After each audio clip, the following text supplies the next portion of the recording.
Huwag niyo ko ikulong! Hindi ako scammer! Itigil niyo na yan! Hindi si nanay ang scammer. Pero nasa bahay na to, ang totoong scammer. Hoy bata, huwag kang mangialam. Wala ka namang ebidensya. Pero nay, alam kong hindi ko yung scammer. Tara na, sumama ka na sa akin. Mga anak, aayusin ko to ha? Babalik din ako, okay? Kung sino man sa inyo yung totoong scammer, umamin na kayo! Nakulong si nanay, di ba? Ate, walang may gustong makulong si nanay. Tsaka bakit kami lang tatlo sinisisi mo? Eh baka ikaw talaga yung totoong scammer. Imbes na magsisihan tayo, magtulungan na lang tayo para kay nanay. Malalaman ko rin ang totoo. Delivery po. Gabi na, may nagde-deliver pa? Kuya, kaninong parcel yan? Kay Susan po ulit. Ha? Paano nangyari yun? Eh, nasa kulungan na si nanay. Aba ma'am, hindi ko po alam. Taga-deliver lang po ako eh. Sige na po. Oh, nasa gitna yung kalaban ha? Hoy, ayusin mo na itong mga damit mo. Ilagay mo muna din sa kama. Oh, ayun na! Paano naman ito naman ng parcel na to? Nakakainis, talo na naman. Ano ba? Ba't nandito to? Ito ba yung galing sa scam? Sabi ko na nga ba, ikaw yung scammer! Ate, hindi ako yung scammer. May parcel na dumating at nakapangalan kay nanay. Di ba pang computer to? Eh, ikaw lang naman mahilig mag-computer dito eh. Ano na namang scam ang ginawa mo? Pasalamat ka, minor de edad ka pa. Bawal ka pa makulong. Pasensya na sa ginawa ng anak ko. Pagsasabihan ko to. Basta wag na uulitin ha. Ako na magbibigay sa mga may-ari neto. Sige na. Ang galing mo talaga.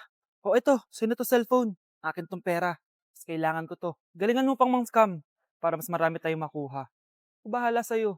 Makakaasa ka. Gagalingan ko pa. Ikinalulungkot ko pero hindi na siya makakita. Masyado nang malala ang damage sa mata niya. Mahal, hindi tayo susuko ha? Gagaling ka. Mahal, huwag ka na magpa-stress. Ginawa naman natin lahat, di ba? Mahal, magpahinga ka muna dito ha. Maluto lang ako ng pagkain. Hi, Ramon. Rosa, bakit nandito ka? Balita ko, wala nang pag-asang makakita yung asawa mo. Ibig sabihin, magagawa na natin lahat ng gusto natin. Shh! Huwag ka maingay. Masisira plano natin. Sinasabi ko na nga ba, may pinaplano kay ni Rosa.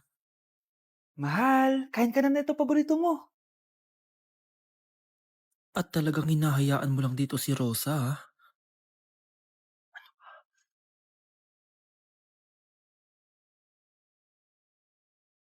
Walang ya kayo? Sa harap ko pa talaga at sa sarili kong bahay? Tay, nabalitaan ko yung nangyari kay nanay. Pagdasal na lang natin na gumaling pa rin siya, anak. May CCTV dito sa bahay. Kailangan kong makuha yung mga files na yun. Nay? Nay? Nakakakita ka? Anak, please. Huwag mo muna sasabihin kahit kanino na nakakakita na ako. Nay, akala ko ba bulag ka na? Matagal na akong gumaling, anak. Hindi ko lang masabi kasi may masamang kutob ako dyan sa tatay mo. Sir, good news! Base sa recent lab test ng asawa niyo, nagre-recover yung mata niya. Ano? Ba't parang hindi kayo masaya, sir? Uy, Mare, may field trip kasi yung anak mo. Kailangan ng pirma ng parents. Rosa, sumugot ka. Kapag pinirmahan mo to, akin na lahat ng mga kayamanan mo. Oh, pirmahan mo na. Tita, wala naman ako field trip ah.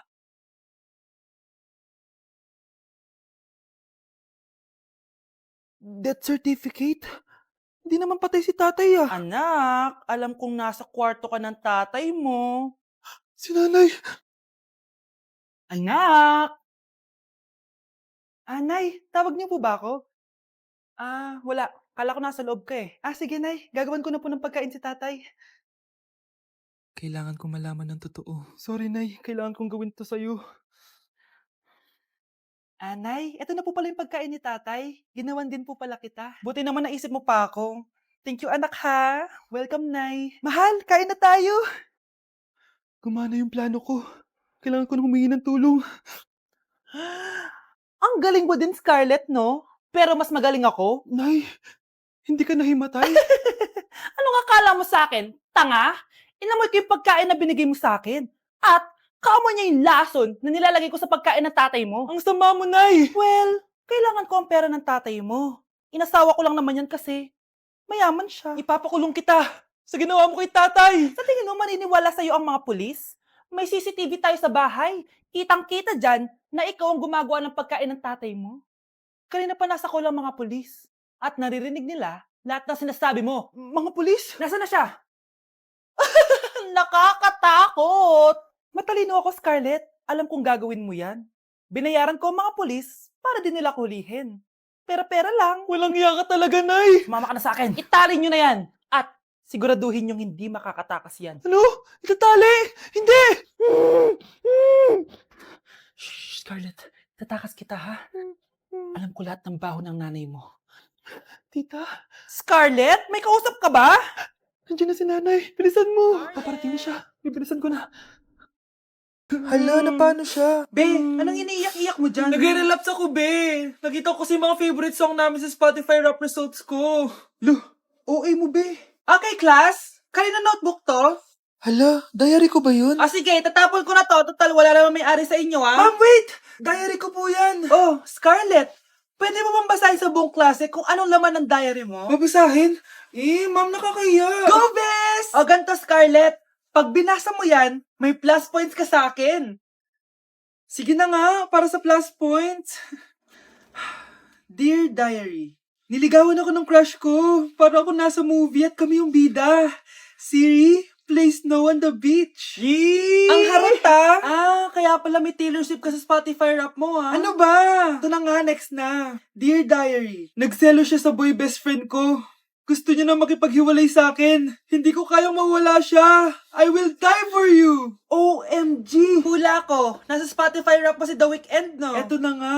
Medyo masakit to. Dear Diary, balita ko, may bago na siyang girlfriend. At yung best friend ko pa yung bago niya. Paano nila nagawa sa akin to?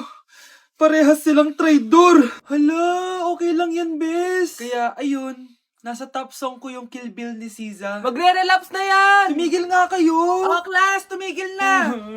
Hello ma'am. Sorry I'm late. Nga pala, class, may bago pala kayong kaklase. Dear Diary, eto na ba yung binigay ng universe para sa akin? Hi, classmates. My name is Jake. Ang pogi ng pangalan tapos ang tangkad niya pa. Siya na talaga yung para sa And akin. sa mga nagtatanong, may jowa na po ako. And 3 years na po kami. Dear Diary, suko na ako. Ayoko na magjowa. Mamamatay na lang talaga akong single. Balita ko, dyan nagtatrabaho yung dati kong asawa. Siguraduhin yung masisisante nyo yan. Dahil ayaw ko ng peste sa kumpanya ng asawa ko. Naintindihan? Susan, alam mo, feel ko talaga mapapromote na ako anytime. Kasi sabi ng manager namin, isa ako sa pinakamagaling sa amin. Ngayon pa lang, congrats na kita. Simula pa lang, alam ko naman na kaya mo. Alam mo, okay din pala na hiniwalayin ako ng asawa ko. At this ngayon, alam ko talaga kung anong habol niya sa akin. Yun ay pera. Madami pang ibang babae dyan, ano ka ba? Tsaka ang importante ngayon, nakafocus ka sa pagpapaganda ng buhay nyo. Oh, luto na to. Kain na tayo. Yes po, ma'am. Okay po. Ma'am, i-hold ko po muna kayo, ha? Wait for a while. Sino itong tumatawag?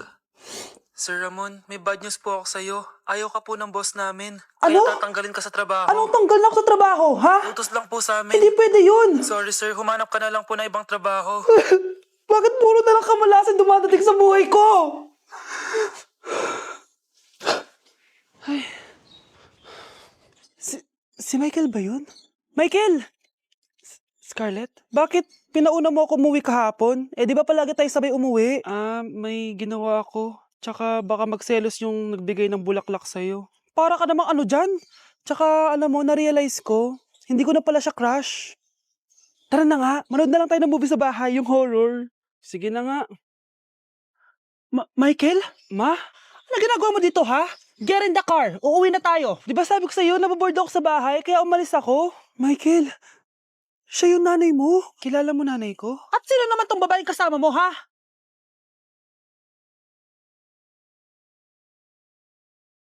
Nay, sorry.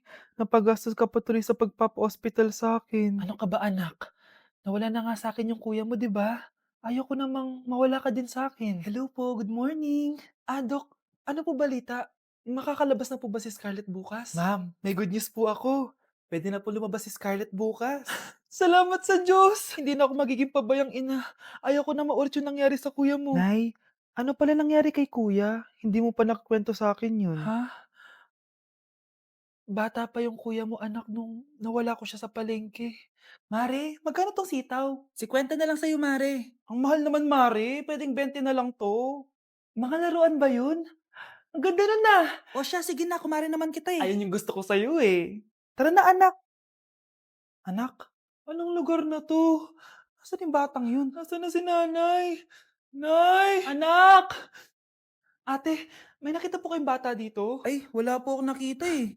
Nasaan na ba yun? Anak! Simula noon, hindi ko na nakita yung kuya mo, Scarlett.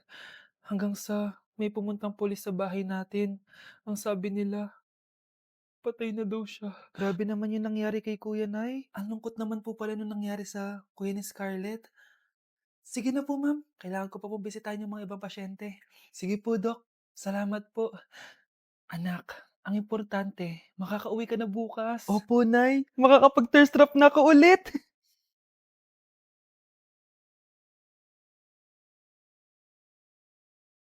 Anak, tara na, uwi na tayo. Nay, may pinapabigay pala si Doc sa'yo. Oh, ano naman kaya to?